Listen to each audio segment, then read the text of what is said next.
So, my dear student, I continue with you people on the lecture. As I said, basically, I have started this article now so that you can have a better understanding of it. As we keep on saying things, that there are obviously certain issues, and concerns which are relevant to the use of literature in English language teaching, because both is a foreign language and a second language. And let me clear, a foreign language teaching mostly where English is understand to be a subject of language, and it should be used there, while second language means English is a second language, which in foreign language teaching English is only understand is a subject, all right, while second language teaching, it means that it has to be used for communication outside the classroom as well, right?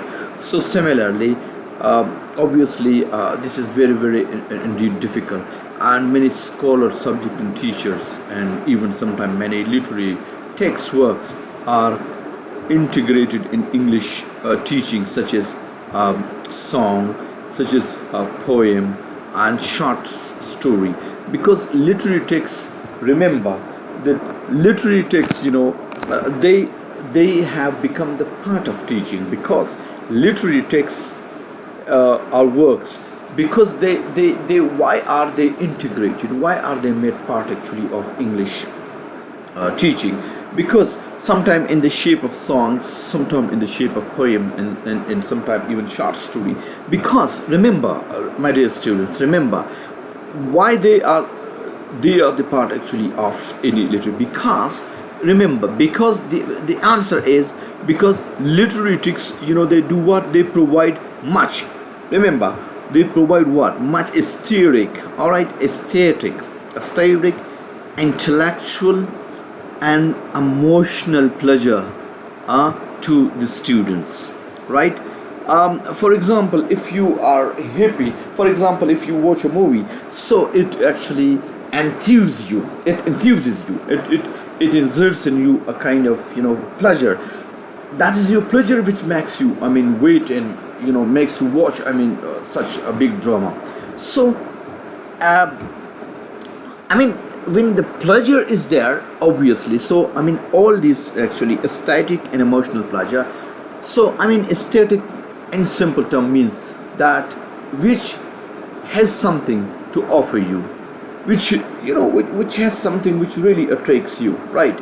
So basically, therefore, the English experts and even professor, they try to to include such things in their courses, in curriculum, so that to make them more interesting, you see, for the student. So aesthetic, therefore appealing, and intellectual, obviously, many things come which really makes you think. For example, you hear about people, you mostly hear about philosophers, thinkers, authors, and the great wisdom of the time. And you can also see the spirit of the age actually in these because mostly literature is concerned with humanities, with human. So obviously, which makes you think about different things. You might hear different things from different authors, from different contexts, in different books, so you may not agree to all which you may hear, but at least that which makes you think, and you really become actually intellectual, and it involves you intellectually to you start evolving as an intellectual after going through certain books and certain sources there.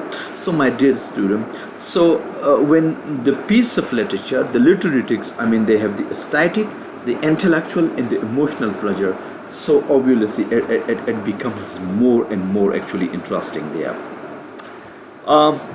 Even this particular writer, Lazar stated that using literature in the classroom is a fruitful way of involving the learner I mean, look at this sentence, very, very clear. Is a fruitful way of involving the learner is the whole person, right? Is the whole person, and provides excellent opportunities for the learner to express their personal opinions, reactions, and feelings. Now, see, I mean, we can apply the same thing there. Like, for example, this aesthetic, this this, look at this intellectual, and see here, I mean, this emotional, to language teaching of literature classroom. Why? Because you actually involve the person who live there, and and their opportunity, excellent opportunities are given to the learners. For what? I mean, to express, I mean, their personal opinions. All right. Sometime if you say, like, for example, a sentence comes to my mind. We say every child is the father of man. So when you start your lecture with this, so it will create certain reactions among the students. Let's say, how can a child be the father of a man, right? And a child or a very small one, how can he father his own father? So the point is, this is a kind of reaction. But I think when the teacher tries, so it means that you try to bring something to, I mean, the classroom, which makes them to express themselves, their personal opinion. But remember, first you have to ensure a kind of liberty in the classroom. You should not work like an Hitler, Adolf Hitler. But I think in a class of literature, you must try to create in a very intellectual and a very expressive atmosphere, where everybody feels safe to say whatever comes to his or her mind, and this would certainly make the students linguistically more responsive. All right. So see, I mean, very good point this Lazar has actually raised here. In the same way, Raymond 2009, he says that literature serves to enhance students. Remember, you have to quote these people in order to strengthen your language and to endorse. I mean, this great scholar, and being scholar, you should try to endorse them. Raymond, he says that what do they literature? How literature serves to enhance a student's language competence, because when, I mean, if something is brought to the classroom, right? Something is brought to the classroom, and your say is recorded, your say is evaluated, and you are actually given a chance. So obviously, this will satisfy your inner self as well, because you are giving value, and you are also saying something actually. So which is also improving your language capacity and competence as well. And see, further he says that its capacity for providing pleasure and enjoyment. All right, it gives you pleasure as well. And I think if many students when you give an intellectual atmosphere to your student in the classroom, so it means you are providing them you are providing them an opportunity for their ideas, and some many good ideas can come. And the students, during this discussion mode, you can also explore the talent and the ability of other students there. So we can say that the subject here, it is said that the subject of literature can also increase students. Look, what does it do? What the subject of literature, what does it do? It can increase students' motivations to interact with text, which increase their reading comprehensions. I mean, if just I'm just giving it a very common thing. For example, if you are giving students such a value, and the student becomes so interactive, inexpressive, you enable students to express their own opinion. So you are indirectly making the student readers. You are making them to read actually what is in the text. For example, if you are talking in a context, there is a context. For example, this is the context. technique in the teaching of literature. So I am going to enable you to read, because why? Because I'm trying to text to show you the text here, and just try to to put actually lines in order to make you teach as if I'm doing some tuitions. So if you give value to students and their opinions are highly valued, then you are indirectly making them responsible for reading, and the student would certainly go through their text, and they would not only read the text, but they would try to read each and every word of the text, which would certainly improve their reading comprehension. So this is a very good technique indeed. All right, so therefore literature further offers the students some opportunities to develop their interpretative power, which disciplines greatly involve the skill of comprehension. Look, when students are given such opportunities, remember, so this will make them responsible, this will make them to look at the text more deeply, and this would also improve their interpretative power as well. So before discussing the literary works in English language teaching, it is important to know the distinction between the study, look in this particular article, the study of literature and the use, remember, and the sorry, it gets stuck. All right, and the use of literature is a source. Remember, it is a source of is a source for language teaching. All right, basically in literature, mostly why do sometimes we hear this term? Let me quote you something which my teacher heard from Dr. Nasser, Jamal Nasser.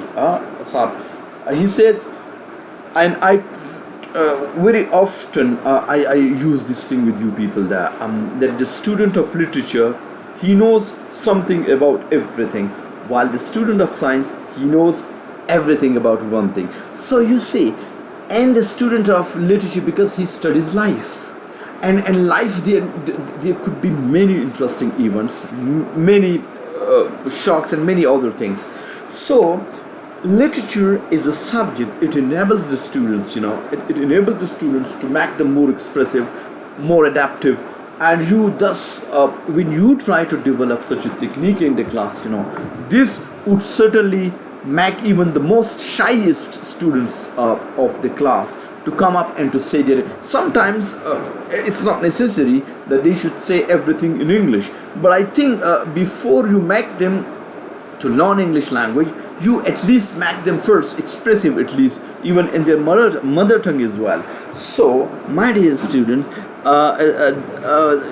they have differentiated them which focus on what kind of competence or skill of students will be expected in language teaching. Well, the study of literature is making literature itself is the content or the subject of language course, remember, while the use of literature is a source, draws on literature is one source among many different kinds of text for promoting interesting language activities. Your every lesson, your every poem, your every drama, it can develop a lot many activities there, you see, in the classroom. And remember here, this is very, very important, my dear student. You must remember this, and you have to code it actually. All right, the study of literature, basically you are being told actually, and you have to link it actually in the language classroom there.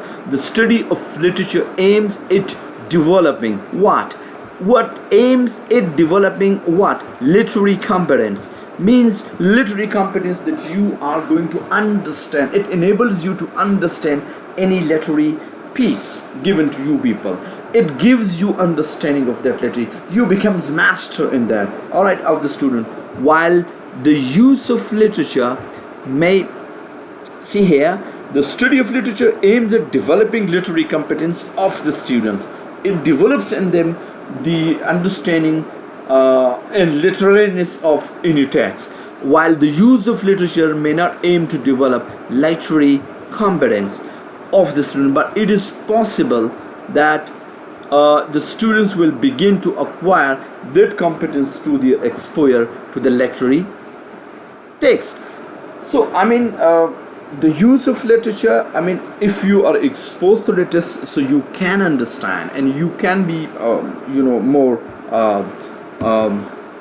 be you can understand and adopt yourself whatever actually touches you. But first, if you understand the literary the literary competence first, the use of literature helps students remember.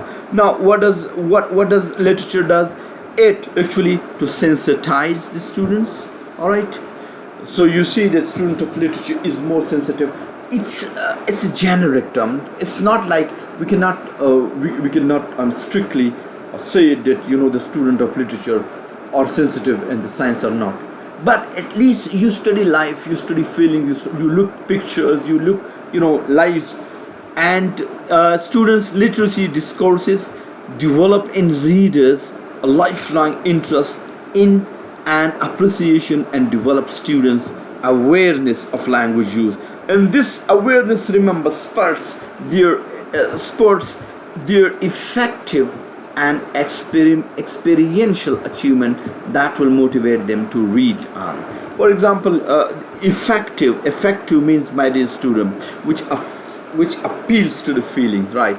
And experiential, obviously, you also experience something. For example, if you read the story, you are getting wisdom, and in fact you're getting practical wisdom, through looking at different people's life. Sometimes if you look at Shakespeare, dramas. So once a Japanese was asked about Hamlet, what do you think about Hamlet? He said, Hamlet, every Japanese is Hamlet, because there was universality in the character of Hamlet. We do experience the same thing there. So my dear student, so as you look at that, so obviously it does. I'm going to finish this part and then I'll continue it. So obviously in teaching literature, the objective of teaching held important role. You must try to have a certain objective. Unfortunately, nowadays in modern times, every lessons have their outcomes and research objective, but unfortunately we are not fulfilling them, and that's why we are suffering. All right, so the successful of the teaching is measured for how far the objective of teaching can be reached and teaching learning process. I think to get the objective fulfilled, the teachers, they must try to implement certain methods. Techniques and strategies, approaches and procedure are choose the effective and appropriate ways in their teaching. What it means to say, a good teacher is the one try to put certain objectives at the back of mind. You see, in now modern days, but unfortunately in public sector university, these things are not followed. So for the private sector is concerned, they are trying to make their teachers and faculty member to come up with the written lesson plans, and they try to put certain outcomes, and by the end of lecture, they look at actually how the outcomes have been fulfilled. So anyhow, so every teacher that he should have, and then by the end of that particular lecture, he has to understand. And for this, he makes use of methods in order to put and instill things. For example, the appropriate methods, approaches and techniques for teaching prose, poetry and drama enable students to increase their competence both in language, remember, and in literature. It all depends actually on a teacher. How does a teacher engage you? How does he treat you there in that particular classroom? And I think if he treats you in a most polite way, and you engage yourself with the text, and you become too much interpretative, and you become too much interactive, so you are nearing actually to achieve the fulfillment of the objective, which should be the ultimate aim and outcome of that particular lesson. And obviously Such techniques and such methodology, they are the need of the hour, and they have to be actually adopted by the teacher. So here and only this paper, that it is going to basically talk about actually group discussion technique here. All right, small group technique, which is the focus of this article. So that I'll be trying just to show you that. So then the next topic, that is actually next topic, that is teaching literature. I'm coming to that. This is more going closer to your course content. Don't go anywhere, my dear student. Stay tuned. Thank you very much.